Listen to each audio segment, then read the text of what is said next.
the Actors Remonstrance or complaint for the silencing of their profession and banishment from their several playhouses, in which is fully set down their grievances for their restraint, especially since stage plays only, of all public recreations, are prohibited, the exercise at the Bears' College and the motions of puppets being still in force and vigour,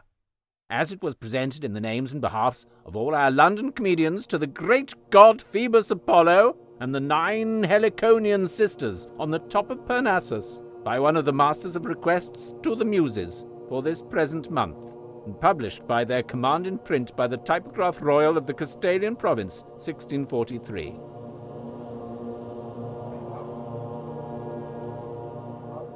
Oppressed with many calamities, and languishing to death under the burthen of a long, for aught we know, an everlasting restraint,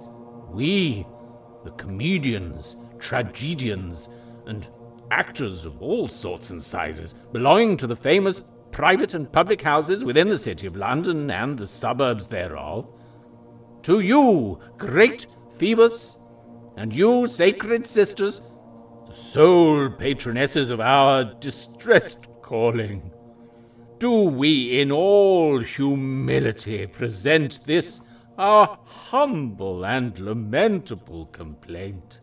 by whose intercession to those powers who confined us to silence, we hope to be restored to our pristine honour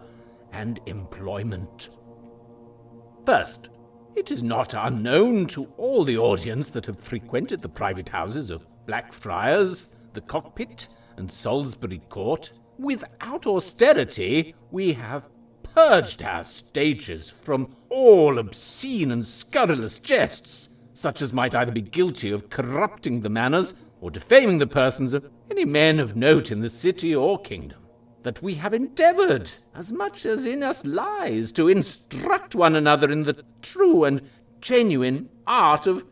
acting, to repress bawling and railing, formerly in great request, and for to suit our language and action to the more genteel and natural garb of the times, that we have left off for our own parts, and so have commanded our servants, to forget that ancient custom which formerly rendered men of our quality infamous, namely the inveigling in young gentlemen, merchants, factors, and prentices, to spend their patrimonies and masters' estates upon us and our harlots in taverns.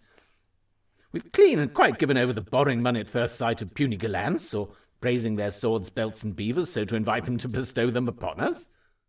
And to our praise be it spoken, we were for the most part very well reformed, few of us keeping, or being rather kept by our mistresses, betook ourselves wholly to our wives, observing the matrimonial vow of chastity. Yet for all these conformities and reformations, we were by authority, to which we in all humility submit, restrained from the practice of our profession,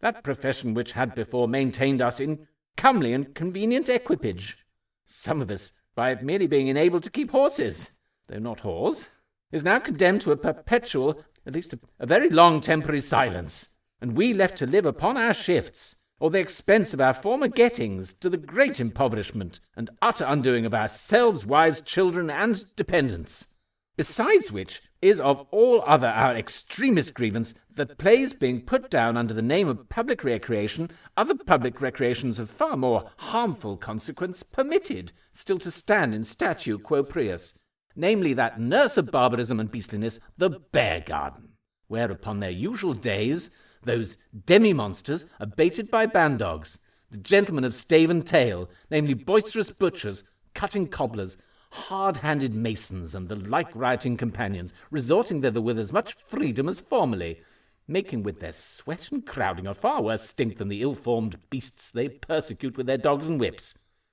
Pickpockets, which in an age are not heard of in any of our houses, repairing thither, and other disturbers of the public peace, which dare not be seen in any of our civil and well-governed theatres, where none used to come but the best of the nobility and gentry. And though some have taxed our houses unjustly for being the receptacles of harlots, the exchanges where they meet and make their bargains with their frank chapmen of the country and city, Yet we may justly excuse ourselves of either knowledge or consent in these lewd practices, we having no prophetic souls to know women's honesty by instinct, nor commission to examine them. And if we had, worthy were those wretches of Bridewell, that out of their own mouths would convince themselves of lasciviousness. Puppet plays, which are not so much valuable as the very music between each act at ours, are still up with uncontrolled allowance. Witness the famous motion of Bell and the Dragon, so frequently visited at Holborn Bridge these past Christmas holidays, where the citizens of all sorts repair with far more detriment to themselves than ever did to plays, comedies, and tragedies, being the lively representations of men's actions, in which vice is always sharply glanced at and punished, and virtue rewarded and encouraged. The most exact and natural eloquence of our English language expressed and daily amplified. And yet for all this, we suffer, and are enforced, ourselves and our dependents, to tender our complaint in doleful manner to you, great Phoebus, and you, inspired Heliconian virgins. First, our housekeepers, that grew wealthy by our endeavours, complain that they are enforced to pay the grand landlord's rents, during this long vacation, out of their former gettings, instead of 10, 20, nay, 30 shilling shares, which used nightly to adorn and comfort with their harmonious music their large and well-stuffed pockets. They have shares in nothing with us now but our misfortunes, living merely out of the stock, out of the interest and principal of their former gotten moneys, which daily is exhausted by the maintenance of themselves and families. For ourselves, such as were sharers, are so impoverished, that were it not for some slender helps afforded us in this time of calamity by our former providence, we might be enforced to act our tragedies. Our hired men are dispersed, some turned soldiers and trumpeters, others destined to meaner courses, or depending upon us, whom in courtesy we cannot see want for old acquaintance' sakes. Their friends, young gentlemen, having either quitted the kin in times of distraction, or their money having quitted them, they are ashamed to look upon their old expensive friends, nay, their very mistresses, those buxom and bountiful lasses, that usually were enamoured on the persons of the younger sort of actors, for the good cloths they wore upon the stage, believing them really to be the persons they did only represent, and quite out of sorts themselves, and so disabled for supplying their poor friends' necessities. Our fools, who had wont to allure and excite laughter with their very countenances at the first appearance on the stage, hard shifts are better than none, are enforced, some of them at least, to maintain themselves by virtue of their babbles. Our boys, ere we shall have liberty to act again, will be grown out of use like cracked organ pipes, and have faces as old as our flags. Nay, our very doorkeepers, men and women, most grievously complain that by this secession they are robbed of the privilege of stealing from us with license. They cannot now, as in King Agamemnon's days, seem to scratch their heads where they itch not, and drop shillings and half-crown pieces in at their collars. Our music, that was held so delectable and precious, that they scorned to come to a tavern under 20 shillings salary for 2 hours, now wander with their instruments under their cloaks, I mean such as have any, into all houses of good fellowship, saluting every room where there is company with, "Will you have any music, gentlemen?" For our tiremen and others that belonged formerly to our wardrobe, with the rest they are out of service. Our stock of clothes, such as are not in tribulation for the general use, being a sacrifice to moths. The tobacco men, that used to walk up and down, selling for a penny pipe that which was not worth 12 an horse load, being now bound under tapsters in inns and tippling houses. Nay, such a terrible distress and disillusion hath befallen us, and all those that had dependence on the stage, that it hath quite unmade our hopes of future recovery. For some of our ablest ordinary poets, instead of their annual stipends and beneficial second days, being for mere necessity compelled to get a living by writing contemptible penny pamphlets, in which they have not so much a poetical license to use any attribute of their profession, but that of quid libet audendi, and feigning miraculous stories and relations of unheard-of battles. Nay, It is to be feared that shortly some of them, if they have not been enforced to do it already,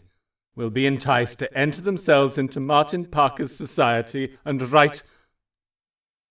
ballads. And what a shame this is, great Phoebus, and you, sacred sisters, for your own priests thus to be degraded of their ancient dignities. Be yourselves righteous judges, when those who formerly have sung with such elegance the acts of kings and potentates, charming like Orpheus the dull and brutish multitude, scarce a degree above stones and forests, into admiration, though not into understanding, with their divine raptures, shall be by that tyrant necessity reduced to such abject exigence, wondering like grandchildren of old Eripaters, those learned almanac makers, without any Maecenas to cherish their lofty conceptions, prostituted by the misfortune of our silence to inexplicable miseries, having no heavenly Castalian sack to actuate and inform their spirits, almost confounded with stupidity and coldness by their frequent drinking, and glad too they can get it, of fulsome ale and heretical beer as their usual beverage. To conclude, this our humble complaint, great Phoebus, and you, 9 sacred sisters, the patronesses of wit and protectresses of us poor disrespected comedians, if, for the present, by your powerful intercessions, we may be reinvested in our former houses and settled in our former calling, we shall for the future promise never to admit into our sixpenny rooms those unwholesome, enticing harlots that sit there merely to be taken up by prentices or lawyers' clerks, nor any female of what degree soever, except they come lawfully with their husbands or near allies. The abuses in tobacco shall be reformed, none vended, not so much as in 3-penny galleries, unless of the pure Spanish leaf. For ribaldry, or any such paltry stuff, as may scandal the pious and provoke the wicked to looseness, we will utterly expel it with the bawdy and ungracious poets, the authors, to the antipodes. Finally, we shall hereafter so demean ourselves as none shall esteem us of the ungodly, or have cause to repine at our action or interludes. We will not entertain any comedian that shall speak his part in a tone as if he did it in derision of some of the pious, but reform all our disorders, and amend all our remisses. So prosperous, Phoebus, and the 9 muses. Be propitious to this our complaint. Finis.